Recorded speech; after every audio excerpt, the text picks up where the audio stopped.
ڕێز و سڵاو بۆیەوە بینەرانی خۆشەویستی تەلەڤیزیۆنی کۆمەڵە بە یارمەتی هاوڕێیانی هاوکار ماتوینەتەوە خزمەتان بۆ پێشکەشکردنی گەشتی هەواڵەکانی سەر لە بەیانی ئەمڕۆی یەکشەممە. سەرەتا سەردێڕی چەند هەواڵ. بەیاننامەی ئەنجومەنی سنفی فەرهەنگیانی بیجار بۆ پشتیوانی لە معلمانی کوردستان. ئاگرگرتنی دارستانەکانی چیای هانیڤان لە شاری ئیلام. ناڕەزایەتی کرێکارانی پترۆشیمی ئەرغەوان گوستەری ئیلام. خۆپێشاندانی خەڵک لە لوشانی گیلان و دەست بەسەرکردنی 8 هاوڵاتی لە پارێزگای خوراسانی ڕەزەوی.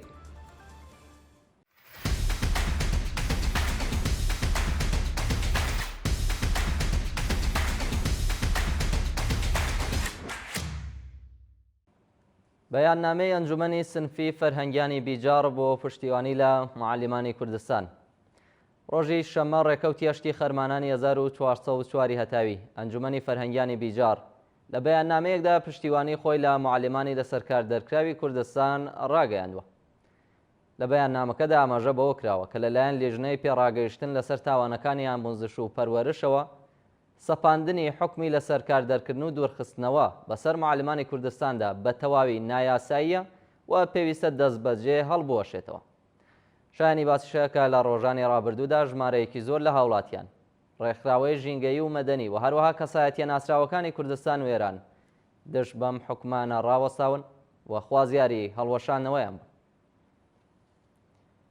ئاگرگرتنی دارستانەکانی چیای هانیڤان لە شاری ئیلام. ڕۆژی ڕابردوو دارستانەکانی چیای هانیڤانی سەر بە پارێزگای ئیلام بە هۆکارێکی نادیار ئاگری گرتووە و هێشتا بەهۆی سەختی ناوچەکە و هاتنی باوتۆفان هەوڵەکان بۆ کوژانەوەی ئاگرەکە سەرکەوتونەوە. ئاگرەکە لە ناوچەی سیاچەڵەوە کاتژمێر یەکی بەیانی دەستی پێکردووە و خەڵکی خۆبەخش و ژینگە پارێزان لە هەوڵی کوژانەوەی ئاگرەکەدا. شایانی باسە سەرەڕای خراپی دۆخەکە و مەترسی گەیشتنی ئاگرەکە بە شوێنی نیشتەجێبوونی هاوڵاتیان ناوەندە پەیوەندیدارەکانی ڕژیم هێشتا تەنانەت تیمێکی فریاگوزاریشیان ڕەوانەیە و ناوچەیە نەکردو. ناڕەزایەتی کرێکارانی پترۆشیمی ئەرغەوان گوستەری ئیلام. ڕۆژی شەممە هەشتی خەرمانان کرێکارانی لەسەرکار دەرکراوی پترۆشیمی ئەرغەوان گوستەری ئیلام لە بەردەم ئۆستانداریە و شارەدا کۆبوونەتەوە. بەشداربوانی کۆبوونەوەکە بە وتنەوەی دروشم و هەڵکردنی پلاکار دژ بە نەگەڕانەوەیان بۆ سەرکارەکانیان و هەروەها وەدی نەهاتنی بەڵێنەکانی بەرپرسان ناڕەزایەتیان دەربڕیوە و ئاماژە بەوە دەکەن کە زۆرینەیە و کرێکارانە بە ساڵانە پێشینەی کاریان هەیە لەو شیرکەتە بەڵام بە بیانووی هاوسانسازی نیروی کار لەسەر کار دەرکراون و ئێستا کەس وەڵامیان نادات. مانگرتنی کرێکارانی شرکەتی سایپا پرێز لە تاران. ڕۆژی شەممە کرێکارانی شاغڵە شرکەتی سایپا پرێز لە تاران دژ بە وەدی نەهاتنی داخوازیەکانیان کۆبوونەتەوە و دەستیان لە کار کێشاوەتەوە. ناڕازیان ئاماژە بەوە دەدەن کە بۆ ماوەی زیاتر لە چەند مانگە کاغدەستیان وەرنەگرتووە لە دۆخێکی زۆر خراپدا دەژین. لە بەردەوامی مانگرتنەکاندا بەشداربووان خوازیاری پێدانی هەغدەست و مەزایە دواخراوەکانیان، بەرزکردنەوەی ئاستی هەغدەست بە پێڕێژەی هەڵاوسان، دابینکردنی بیمەی دەرمانی کارامە و هەروەها بایەخدانی ڕژیم بە ژیان و معیشەتی کرێکاران بوو. خۆپێشاندانی خەڵک لە لوشانی گیلان. ڕۆژی ڕابردوو خەڵکی شاری لوشان سەر بە پارێزگای گیلان دژ بە نەبوونی ئاو و ناکارامەیی بەرپرسانی ئەو شارە ڕژاونەتە سەر شەقامەکان. ناڕازیان بە وتنەوەی دروشم دژ بە وەدی نەهاتنی بەڵێنەکانی بەرپرسانی ئەو شارە و هەروەها چارەسەر نەکردنی کێشەکانی ژیانیان ناڕەزایەتیان دەربڕیوە. ئاماژە بەوە دەکەن کە بە ساڵانە و شارە کێشەی ئاوی هەیە و بەرپرسانی ئەو شارە سەرەڕایەوە کە پارێزگای گیلان لە هەموو پارێزگاکانی دیکە بارانی زۆرترا بەڵام توانایی چارەسەرکردنی کێشەکانی خەڵکیان نییە. کۆبوونەوەی کاندیدەکانی ئەزموونی دامەزراندنی ئامۆزش و پەروەرش لە شارەکانی تاران و مەشەد. ڕۆژی شەمە هەشتی خەرمانان کاندیدەکانی ئازموونی دامەزراندنی ئامۆزش و پەروەرش لە بەردەم بینایە و ڕێکخراوەیە لە شارەکانی تاران و مەشەد کۆبوونەتەوە. بەشداربوانی کۆبوونەوەکە خوازیاری پێداچوونەوەی بەرپرسانی ئامۆزش و پەروەرش بەسەر چۆنیەتی بەڕێوەبردننی ئەزموونەکە لە برنی جیاکاری لە پێدانی پاون و هەروەها وەدیهاتنی بەڵێنی بەرپرسان لە بەرابەر بوونی دەرفەتی دامەزراندنی کەسەکان لەسەر بنەمای لێهاتووی خوازیار بوو.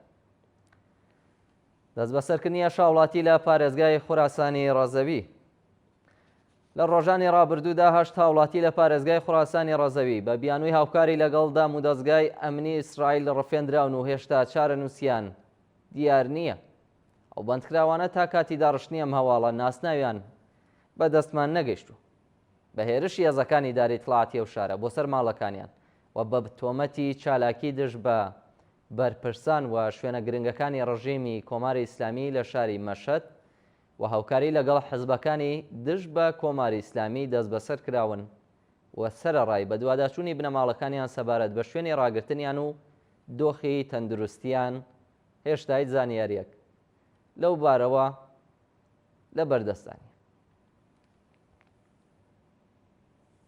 و دوایین هەواڵمان سەبارەتە بە بێبەشکردنی بەندکراوێکی سیاسی پێشوو لە خوێندن. خسرەو عەلی کوردی بەندکراوی سیاسی پێشوو و پارێزەری دادگستەری لەلایەن دەستگای قەزای ڕژیمەوە 5 ساڵ قەدەغەی خوێندنی بەسەردا سەپێنراوە.